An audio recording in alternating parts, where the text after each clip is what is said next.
Silicon ಸಿಟಿಯಲ್ಲಿ auto gas ಸಮಸ್ಯೆ ಮುಂದುವರೆದಿದೆ.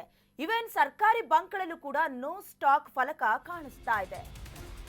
ಬೆಂಗಳೂರಿನಲ್ಲಿ ಮುಂದುವರೆದ ಆಟೋ ಗ್ಯಾಸ್ ಕೊರತೆ ಸದ್ಯದ ಮಟ್ಟಿಗೆ ತಣ್ಣಗಾಗುವಂತೆ ಕಾಣಿಸ್ತಾ ಇಲ್ಲ. ಸರ್ಕಾರಿ ಬಂಕ್ಗಳಲ್ಲೂ ಕೂಡ ನೋ ಸ್ಟಾಕ್ ಫಲಕ ರಾರಾಜಿಸ್ತಾ ಇದೆ. ಜೆಸಿ ರಸ್ತೆಯ ಗ್ಯಾಸ್ ಬಂಕ್ ಬಳಿ ಆಟೋಗಳು ಸರತಿ ಸಾಲಿನಲ್ಲಿ ಕ್ಯೂ ನಿಲ್ಲುವಂತ ಪರಿಸ್ಥಿತಿ ಎದುರಾಗಿದೆ. ಸಾಲಿನಲ್ಲಿ ನಿಂತಿರೋ 500ಕ್ಕೂ ಹೆಚ್ಚು ಆಟೋಗಳು ಬೆಳಗ್ಗೆ 6 ಗಂಟೆಯಿಂದಲೇ ಗ್ಯಾಸ್ಗಾಗಿ ವೆಯ್ಟ್ ಮಾಡ್ತಾ ಇದೀವಿ ಅಂತ ಅಸಮಾಧಾನವನ್ನ ಹೊರಹಾಕಿದ್ದಾರೆ. ಇನ್ನು ಕೆಲವು ಕಡೆ ಗ್ಯಾಸ್ ಸಿಗದೆ ಗಾಡಿಯನ್ನ ಅಂದ್ರೆ ಆಟೋನ ತಳ್ಕೊಂಡು ಹೋಗುವಂತ ಪರಿಸ್ಥಿತಿ. ಪ್ರೈವೇಟ್ ಬಂಕ್ಗಳಲ್ಲಿ ಸುಮಾರು 90 ರಿಂದ 120 ರೂಪಾಯಿ ದರವನ್ನ ವಸೂಲಿ ಮಾಡ್ತಿದ್ದಾರೆ. LPGಗಾಗಿ 4 ರಿಂದ 5 ಗಂಟೆ ಕಾಯಲೇಬೇಕು. ನೋ ಮೋರ್ ಆಪ್ಷನ್ಸ್ ಹಾಗಾಗಿದೆ ಬೆಂಗಳೂರಿನಲ್ಲಿ ಪರಿಸ್ಥಿತಿ. ಸರ್ಕಾರದ ವಿರುದ್ಧ ಆಟೋ ಚಾಲಕರ ಆಕ್ರೋಶ ಹೊರಹಾಕ್ತಿರೋದು. ಊಟ ತಿಂಡಿ ಎಲ್ಲವನ್ನ ಬಿಟ್ಟು ನಿದ್ದೆ ಬಿಟ್ಟು ಗಂಟೆಗಟ್ಟಲೆ ಕಾದ್ರೂ ಕೂಡ ಗ್ಯಾಸ್ ಮಾತ್ರ ಸಿಗ್ತಿಲ್ಲ.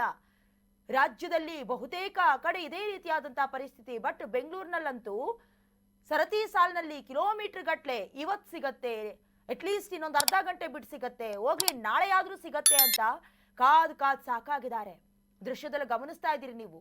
ಸರತಿ ಸಾಲಿನಲ್ಲಿ ಆಟೋ ಒಂದರ ಹಿಂದೆ ಮತ್ತೊಂದರಂತೆ ನಿಂತ್ಕೊಂಡಿದೆ. ಈಗ ಒಂದು ಕಡೆ ರಾಜ್ಯ ಸರ್ಕಾರದ ವೈಫಲ್ಯನ ಅಥವಾ ಎಲ್ಲೋ ಒಂದು ಕಡೆ ಸ್ಟಾಕ್ ಇಟ್ಕೊಳ್ದೇ ಇರೋದು, ಯುದ್ಧದ ಭೀಕರತೆ ಇನ್ನಷ್ಟು ದಿನಗಳ ಕಾಲ ಇದೇ ರೀತಿ ಕಂಟಿನ್ಯೂ ಆಗ್ತಾ ಇದ್ರೆ ಎಲ್ಲರೂ ಕೂಡ ಹೊಟ್ಟೆಗೆ ತಣ್ಣೀರ್ ಬಟ್ಟೆ ಹಾಕೊಳ್ಳೋದಷ್ಟೇ ಬಾಕಿ ಇರೋದು ಅನ್ನೋದಾಗಿ ಅಸಮಾಧಾನವನ್ನ ಹೊರಹಾಕ್ತಿದ್ದಾರೆ. ಎಷ್ಟೋ ಜನ EMIಗಳನ್ನ ಕಟ್ಟಬೇಕಾಗತ್ತೆ ಅಥವಾ ಲೋನ್ಗಳನ್ನ ಪಾವತಿಸಬೇಕಾಗತ್ತೆ.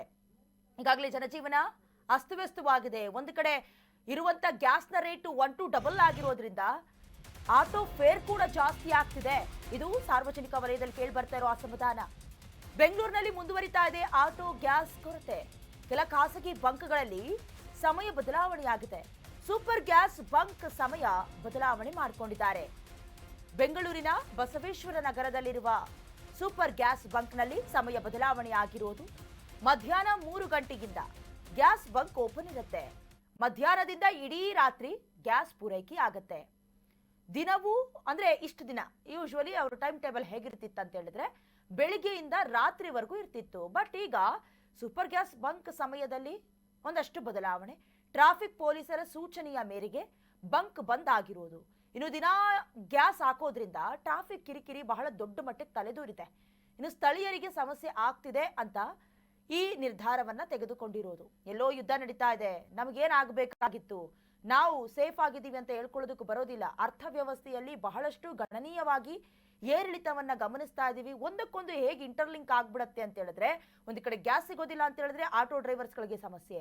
ಆಟೋ ಡ್ರೈವರ್ಸ್ಗಳು ಹಂಗೋ ಹಿಂಗೋ ಅಪ್ಪಿ ತಪ್ಪಿ ಹೇಗೋ ಸಿಕ್ತು ಅಂತ ಹೇಳಿದ್ರು ಕೂಡ ಅವ್ರು ಹಾಕಿರುವಂತ, ಈಗ ಫಾರ್ ಎಕ್ಸಾಂಪಲ್ ಇಷ್ಟು ದಿನ ಒಂದು 60 ರಿಂದ 70 ರೂಪಾಯಿ ಇದ್ದಂತ ಗ್ಯಾಸ್ನ ರೇಟು 150 ರೂಪಾಯಿಗೆ ಹಾಕ್ಸಿದ್ದಾರೆ ಅಂತ ಹೇಳಿದ್ರೆ ಕಿಲೋಮೀಟರ್ ಗಟ್ಟಲೆ ಆಟೋ ಚಾರ್ಜ್ ಅನ್ನ ಕೂಡ ಜಾಸ್ತಿ ಮಾಡ್ತಾರೆ. ಇದು ಸಾರ್ವಜನಿಕರಿಗೂ ಕೂಡ ಹೊಡೆತ.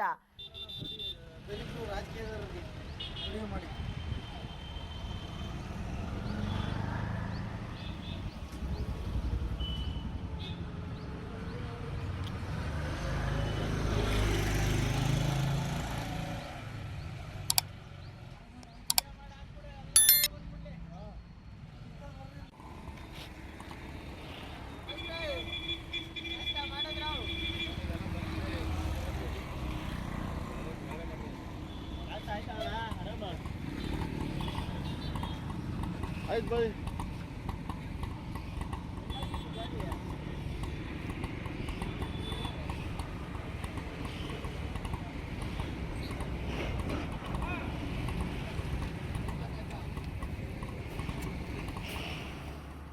ಕರ್ನಾಟಕ ನ್ಯೂಸ್ ಬೀಟ್ ಫಾಲೋ ಮಾಡಿ, ಸಬ್ಸ್ಕ್ರೈಬ್ ಮಾಡಿ.